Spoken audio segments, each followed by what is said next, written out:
Syafaat Nabi itu ada banyak macam. Kita bagi dua aja, syafaat uzma dan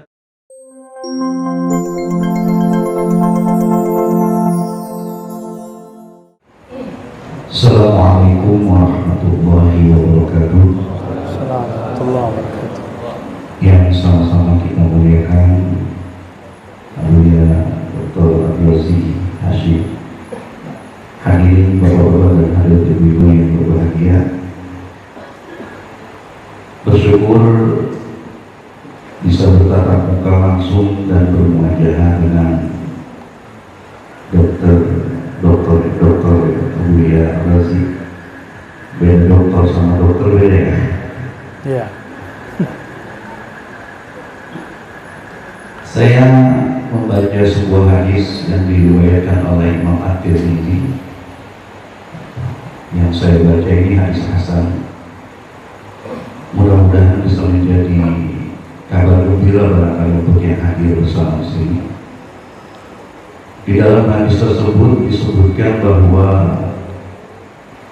nanti yang masuk surga itu kurang lebih ada 120 sok. 80 soknya adalah umat Nabi Muhammad SAW. Saya mohon nanti dijelaskan oleh dia bahwa saat ini begitu banyak golongan-golongan yang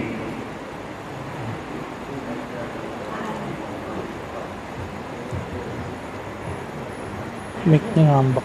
tapi kalau kita lihat dari jumlah yang begitu banyak, rasa-rasanya kalau di Indonesia ini ya khusus linah batil ulama. Mudah-mudahan 80 sok golongan kita. Ya, demi ya mohon dijelaskan lebih rinci. Warahmatullahi wabarakatuh. Assalamualaikum. Bahkan lebih dari itu litaksir, hanya menunjukkan banyak, hanya menunjukkan, dalam bahasa Arab disebut litaksir, taksir kasrah, banyak, kasara yukatsiru taksiran. Jadi umat Nabi Muhammad nanti bersaf-saf, dan saf terdepan itu adalah umatnya Nabi Muhammad SAW yang masuk surga. Dari awal Nabi Muhammad sampai kiamat nanti. Ya dikit jatuhnya itu. Cuma kemudian diperbanyak dengan syafaat. Syafaat Nabi itu ada banyak macam. Kita bagi dua aja, syafaat uzma dan ghair uzma, syafaat agung dan yang bukan agung. Syafaat agung ini khusus untuk para wali-wali Allah. Jadi kalau wali Allah dapat syafaat agung, tidak hanya nanti di akhirat, tapi semenjak di dunia dan ketika dia sakratul maut, ketika dia alam barzakh. Pernah nggak pergi ke suatu wilayah, turun pesawat tapi nggak diperiksa? Nggak pernah ya? Ya, selalu. Itu saya kalau lagi diundang, kalau yang punya kota ngundang, maka dia langsung sambut. Itu nggak ada yang berani meriksa. Di situ saya punya analog. Kalau saya datang ke suatu kota, pentinggi kota itu sama kita, yang lain tunduk semua, nggak ada yang berani nanyain mana suratmu. Ada yang berani Pak? Dulu zaman-zaman antigen, ini kan sekarang udah dihapus nih. Antigen PCR itu sudah nggak diperiksa, padahal emang nggak ada juga. Emang nggak ada. Dia bilang udah berangkat aja, berangkat. Cuma sekali dua kali ya yang nggak ada, selebihnya ada terus di Peduli Lindungi ya. Kok bisa? Karena dia memandang yang di samping saya. Itu yang disebut syafaat. Kalau antum nanti transit di padang mahsyar, di sampingnya Rasulullah, berani nggak malaikat nanya? Bisa dipecat dia dari malaikat. Masuk alam barzakh, mau diperiksa sama malaikat Munkar Nakir. Munkar Nakir ini kan jenderal nih, bintang 1 lah Pak ya. Ini jenderal mau nanyain kita, samping kita ada Nabi Muhammad yang ngasih bintang dia. Gimana? Sanggup nggak dia nanya? Langsung dia siap, lanjutkan. Kalau perlu diangkatin kopernya. Begitu nanti. Jadi orang-orang yang mendapatkan syafaat ini lebih cepat daripada yang masuk surga tanpa hisab dan azab. Apa bab mereka? Dalam hadis Abu Daud dan Ahmad dikatakan, ketika nanti di padang mahsyar tiba-tiba ada yang secepat kilat terbang di atas semua manusia, yaghbituhumul anbiya wasyuhada, para nabi dan para syuhada iri yang positif terhadapnya. Lalu dikatakan, siapakah mereka ya Allah? Kalau Allah menjawab, al-mutahabbuna bi ruhillah, mereka lah yang saling mencintai dalam ruhullah. Jadi cinta itu ada tingkatnya, ada cinta nafsiyah, kedirian. Nenek ibu-ibu ini cinta pasangan masih karena nafsiyah, bapak-bapak ini cinta istri masih karena nafsiyah, ego diri, itu nggak akan berlanjut sampai di sana. Mungkin di sorga pun nyarinya lama kalau masuk sorga. Kalau enggak, nanti di padang mahsyar suami sama istri nggak mau ketemu. Kata suami, saya dulu zolim kepada istri. Kata si istri, saya dulu khianat kepada suami. Pergi semua. Yauma yafirrul mar'u min akhihi.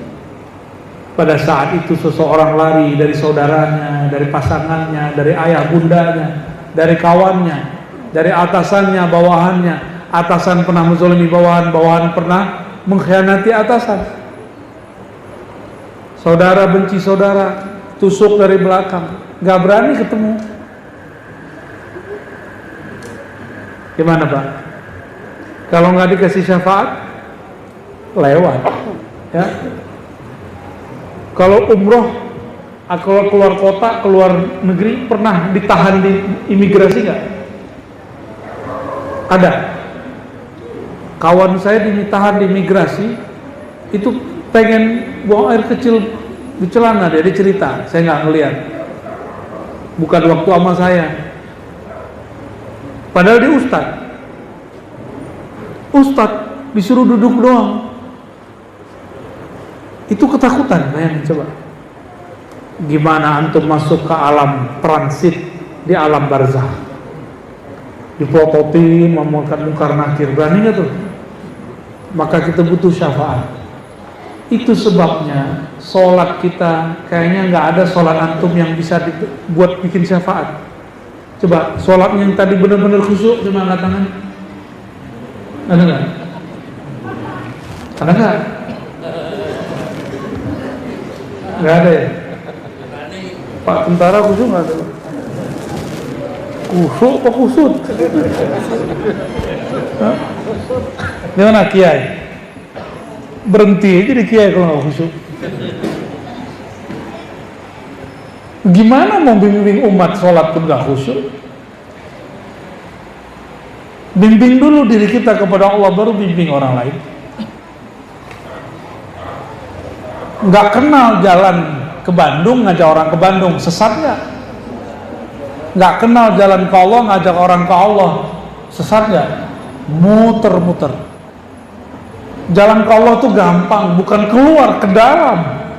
Karena Allah mengatakan, wa nahnu aqrabu ilaihi min hablil warid.